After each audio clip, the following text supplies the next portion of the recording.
Good morning all of you.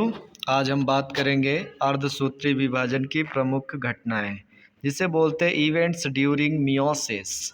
तो चलिए देखते हैं इसमें अर्धसूत्री विभाजन की प्रमुख घटनाएं निम्न प्रकार से हैं। जैसे कि पहला पॉइंट देखते हैं, डीएनए रेप्लिकेशंस के बिना दो क्रमिक विभाजन होता है। क्या होता है? डीएनए रेप्लिकेशन के बिना दो क्रमिक विभाजन होता है इसमें। दूसरा पॉइंट है कि आजमेटा का निर्माण एवं क्रॉसिंग ओवर होता है। थर्ड पॉइंट है सजातीय गुणसूत्रों का अलग होना, मतलब इसमें सजातीय गुणसूत्र का जो होमोक्रोमोसोम्स होते हैं वो आपस में क्या हो जाते हैं, अलग हो जाते हैं। ऐसी घटना घटती है इसमें। चौथा पॉइंट ये है कि सिस्टर्स क्रोमैटिड्स क्या होते हैं, जो मतलब आपस में जुड़े हुए होते हैं। सिस्टर क्रोमैटिड्स वो आपस में क्या हो जाते हैं, अलग अलग हो जाते हैं और अपने ध्रुवों की ओर यानी पोलर बिंदु की ओर चले जाते हैं इसमें। ठीक है। अब हम बात करते हैं पांचवें पॉइंट में, चार यानी 4 डाटा सेल्स कोशिकाओं का फॉर्मेशन यानी 4 संतति कोशिकाओं का बनने लगती है। ठीक है, 4 संतति कोशिकाएं का फॉर्मेशन हो जाता है। और 6 पॉइंट में देखिए, संतति कोशिकाओं में गुणसूत्रों की संख्या क्या हो जाती है, संख्या मात्र कोशिका से आधी हो जाती है। तो चलिए नेक्स्ट बात कर लेते हैं, जैसे कि अर्धसूत्रीय विभाजन अथवा न्यूनकारी विभाजन या विषम रूपी विभाजन, जिसे कहते हैं फर्स्ट मियोसिस और रिडक्शन डिवीजन आर है हेट्रोट्रोपिक डिवीजन्स। ठीक है। तो इसमें क्या कहते हैं, अर्धसूत्री विभाजन, यानी कि अर्धसूत्री विभाजन क्या होता है, मियोसिस डिवीजन करने वाली सेल्स को मियोसाइट्स कहते हैं। क्या कहते हैं? जो सेल डिवीजन करती है अर्धसूत्री विभाजन का, उसे हम बोलते हैं मियोसाइट्स कहते हैं। और ये एनिमल्स में ये स्पर्मेटोसाइट्स या शुक्राणु या स्पर्म सेल्स का व प्राथमिक oocytes या डिंब कोशिकाओं तथा प्लांट सेल्स में स्पोरोसाइट या स्पोर्स सेल्स के रूप में होती हैं। किसके रूप में? स्पोर सेल्स के रूप में होती हैं। मियोसिस फर्स्ट में prophase first, metaphase first, anaphase first, telophase first तथा इंटरकाइनेज द्वारा निरूपित होती है। मतलब मियोसिस जो फर्स्ट प्रक्रिया होती है वो prophase first, prophase second, prophase first, metaphase first, anaphase first, telophase first तथा इंटरकाइनेसिस निरूपित करती है। तो चलिए हम बात कर लेते हैं प्रोफेज फर्स्ट की। किसकी बात करते हैं? प्रोफेज फर्स्ट की।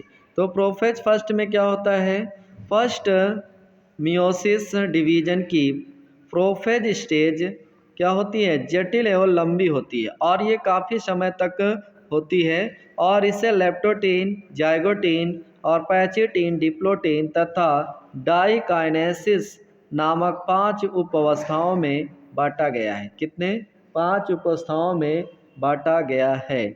तो चलिए पहले बात कर लेते हैं लेप्टोटीन। लेप्टोटीन क्या बोलते हैं? लेप्टोनीमा के नाम से जानते हैं। इसका ग्रीक वर्ड होता है लेप्टॉन।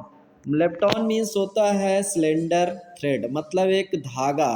क्या है? एक पतले धागा की जैसा क्रिया होती है। और इसमें क्या होता है, लेप्टोटीन उपावस्था में क्या होता है, उपावस्था में केंद्रक का क्रोमेटिन पदार्थ क्या होता है, संघनित होकर पतले लंबे व आकुंडली धागे के समान गुणसूत्र में बदल जाता है। क्या होता है? गुणसूत्रों में चेंज हो जाता है। और प्रत्येक गुणसूत्र मतलब प्रत्येक क्रोमोसोम्स में 2 क्रोमैटिड्स क्या होते हैं, बन जाते हैं। कितने क्रोमैटिड्स? 2 क्रोमैटिड्स बन जाते हैं। किंतु इसके क्रोमैटिड्स एक दूसरे के चारों ओर क्या होते हैं, लिपटे होते हैं। क्या होते हैं? चारों ओर क्या होते हैं, क्रोमैटिड एक दूसरे के चारों ओर लिपटे होते हैं। इनको अलग से पहचानना संभव नहीं है। इन्हें अलग से पहचानना संभव नहीं है। प्रत्येक गुणसूत्र में माला के दानों के समान क्या होती है, छोटे छोटे उत्फुलन होते हैं। मतलब एक छोटे छोटे दाने पाए जाते हैं, जिन्हें हम बोलते हैं क्रोमोमियर। क्या बोलते हैं? क्रोमोमियर। मतलब उनके स्थान पे छोटे छोटे स्पेस पाए जाते हैं, जिनको हम बोलते हैं क्रोमोमियर्स। तो चलिए नेक्स्ट देख लेते हैं इसका। नेक्स्ट पॉइंट है जैसे कि इसमें दिखाया गया है, इस अवस्था में सेंट्रोसोम के विभाजन से दो संतति सेंट्रोसोम बनते हैं। मतलब क्या है, देख रहे हैं आप लेप्टोटीन में, इसके साइड साइड में चित्र में आप देखिए। चलिए अभी मैं चित्र को भी समझाता चलूँगा। इस अवस्था में सेंट्रोसोम के विभाजन से दो संतति सेंट्रोसोम बनते हैं। कितने? टू डटर सेंट्रोसोम बनते हैं और इनके चारों ओर क्या तारक या रश्मियाँ या एस्ट्रल रेज दिखाई देने लगती है। क्या दिखाई देने लगती हैं? चारों ओर तारक रश्मियाँ, या फिर हम इसे कहते हैं सेंट्रियो, मतलब कि तारक रश्मियाँ, एस्ट्रल रेज दिखाई देने लगती हैं। तो चलिए चित्र में बात कर लेते हैं लेप्टोटीन के, ठीक है। तो लेप्टोटीन में देख रहे हैं आप लोग कि इसमें क्रोमोसोम्स क्या होते हैं, छोटे छोटे दानों के रूप में पाए जाते हैं। और इसमें सेंट्रियोल, सेंट्रियोल क्या है? सेंट्रियोल एक क्या होता है? ध्रुव होता है। और इसमें क्रोमोसोम्स विथ क्या है? बीडेड ऑपरेटेंस क्या है? एपियरेंस, मतलब एक दूसरे से जुड़े हुए पाए जा रहे हैं। और इसमें न्यूक्लियर मेम्ब्रेन चारों ओर से पाई जाती है। और बीच में क्या है? न्यूक्लियोलस भी प्रेजेंट्स है। किसमें? लेप्टोटीन में। अब हम बात करते हैं जाइगोटीन की। किसकी बात करते हैं? जाइगोटीन की। तो जाइगोटीन क्या होता है? जाइगोटीन में आप देखेंगे तो इसको जाइगोटीन या जाइगोनीमा के नाम से भी जाना जाता है। किसके नाम से? जाइगोनीमा, या फिर हम जाइगोटीन के नाम से भी जानते हैं। तो इसे हम और भी नाम से देते हैं, सिनेप्टोटीन। क्या बोलते हैं? सिनेप्टोटीन। सिनेप्टोटीन का मतलब ग्रीक वर्ड होता है सिन। सिन मीन्स होता है साथ साथ, यानी टुगेदर। टुगेदर मीन्स क्या होता है? साथ साथ, मतलब सिन मीन्स होता है टुगेदर। और हैप्टीन मीन्स होता है टू फास्टेन, मतलब कि पहली अवस्था, है ना। हैप्टेन मीन पहली घटना, घटने वाली अवस्था। तो इस तरह से इसको नाम दिया गया है, ठीक है। तो इस उपावस्था में प्रत्येक युगल के सजातीय गुणसूत्र एक दूसरे की ओर क्या होते हैं? अट्रैक्ट हो जाते हैं। एक दूसरे की ओर क्या होते हैं? अट्रैक्शन होता है। और इसमें अट्रैक्शन शुरू हो जाता है धीरे धीरे, और फिर धीरे धीरे एक दूसरे के क्या होते हैं? समीप आकर सजातीय गुणसूत्र यानी होमोक्रोमोसोम्स आपस में लिपट जाते हैं। क्या हो जाते हैं? आपस में क्या होते हैं? ऐड हो जाते हैं, यानी जुड़ जाते हैं या लिपट जाते हैं। ये किसके कारण? यानी आकर्षण के कारण। क्या होता है इनमें? अट्रैक्शन की वजह से एक दूसरे से क्या होते हैं? क्रोमोसोम्स जुड़ जाते हैं। तो इसे हम बोलते हैं सिनैप्स। क्या बोलते हैं?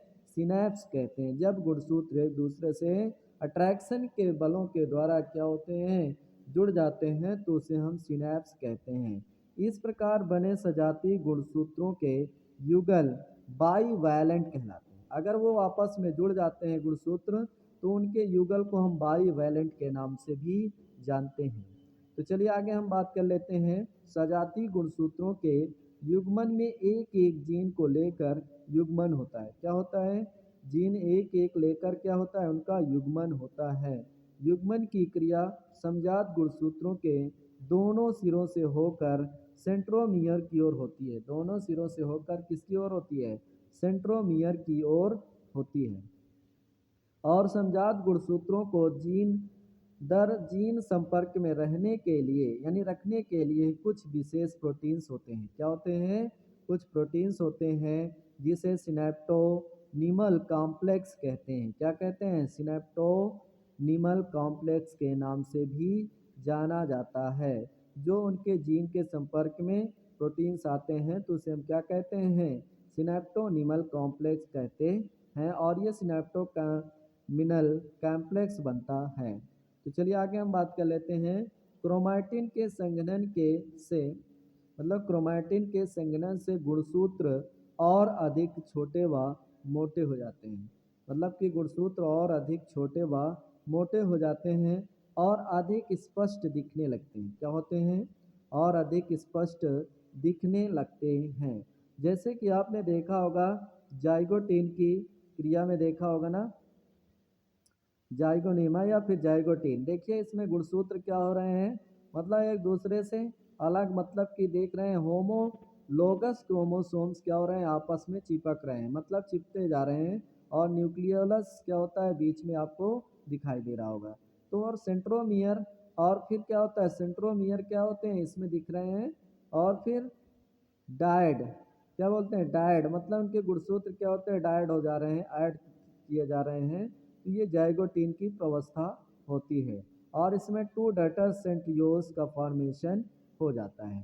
तो चलिए आगे हम बात कर लेते हैं क्रोमैटिन। क्रोमैटिन संघनन के गुणसूत्र और अधिक छोटे व मोटे हो जाते हैं और अधिक स्पष्ट दिखने लगते हैं। क्या हो जाते हैं, मतलब उनके जो क्रोमोसोम्स होते हैं और मोटे होते हैं और वो स्पष्ट दिखने लगते हैं, और साथ ही इनमें से क्या होता है परिवर्तन के साथ संतति सेंट्रियोल्स के बीच दूरी बढ़ने लगती है, और उसमें जो संतति सेंट्रियोल्स बनते हैं उनके बीच क्या होती है डिस्टेंस बढ़ने लगती है, और न्यूक्लियोलस समाप्त होने लगता है। इसमें क्या होता है न्यूक्लियोलस समाप्त हो जाता है और इस जाइगोनीमा कंडीशंस में, ठीक है। अब हम बात करते हैं पैकिनेमा या पैकिटीन या फिर स्थूल सूत्र अवस्था। इसे हम पैकिनीमा या फिर पैकिटीन की अवस्था से जानते हैं। पैकी मीन्स होता है थिक, थिक मीन्स मोटा, पैकीज मीन्स क्या होता है मोटा यानी थिक।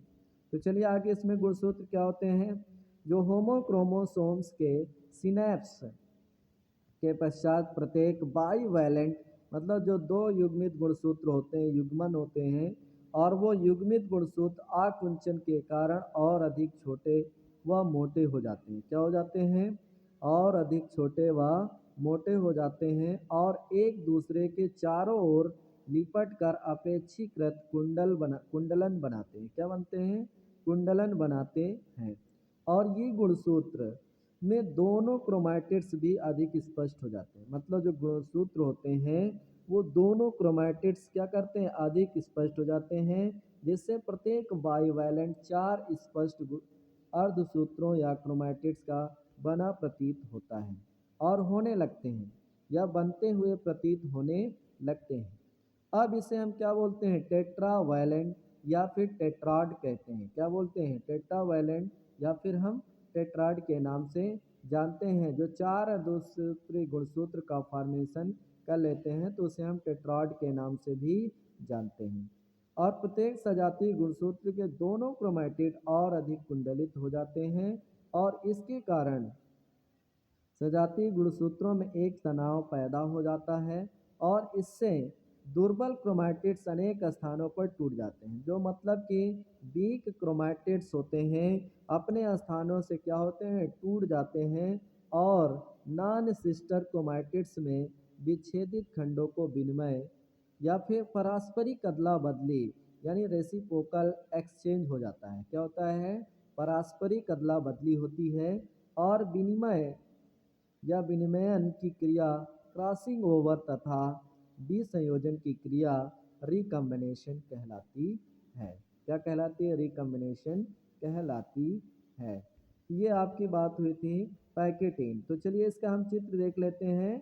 पैकेटीन तो देख रहे हैं आपने पैकेटीन में देखा है कि गुणसूत्र एक दूसरे से क्या हुआ है सेंट्रोमियर जुड़ चुके हैं, और जो उनके पोलर पॉइंट होते हैं वो एक दूसरे से क्या हो गए हैं डिस्टेंस बना रहे हैं धीरे धीरे, क्योंकि इनकी कंडीशन क्या हो रही है चेंज हो रही है। तो ये पैकेटीन में तो separation of the daughter centrioles, और उनमें क्या होता है सेपरेशन हो रहा है कि उनके डाटर सेल्स क्या होती हैं बनने के लिए, और फिर इसमें सेंट्रोमियर क्या करते हैं टेट्रॉड बना लेते हैं। क्या बनाते हैं टेट्रॉड कंडीशन बन जाती है, मतलब चार गुणसूत्रों का फॉर्मेशन हो जाता है। देख रहे हैं आप लोग, और इसमें क्रोमोमियर्स क्या होते हैं बीच में बनते हैं क्रोमैटिड्स आपस में अरेंज होकर, ठीक है। अब देखते हैं नेक्स्ट पॉइंट इसका देख लेते हैं अगला पॉइंट, ठीक है। तो अगले पॉइंट में अगले टाइम बात करूंगा, ठीक है, नहीं तो वीडियो क्या हो जाएगी ज़्यादा लार्ज हो सकती है। तो चलिए देख लेते हैं पैचेटीन हो चुकी है। अब इसी तरह से क्या होती है पैचेटीन के बाद डिप्लोटीन आती है।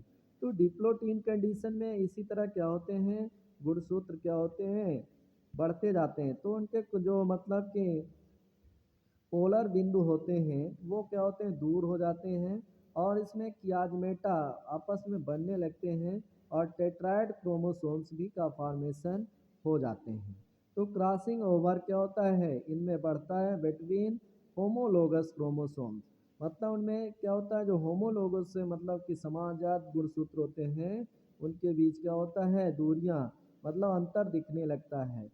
और टर्मिनेशन ऑफ याजमा, और वो टर्मिनेशन की याजमा के कारण क्या होते हैं, उनके पोलर पॉइंट क्या होते हैं, दूर जाने लगते हैं। Thank you class. Next class में मैं आपसे बात करूंगा डिप्लोटेंस के और भी टॉपिक के बारे में। ठीक है।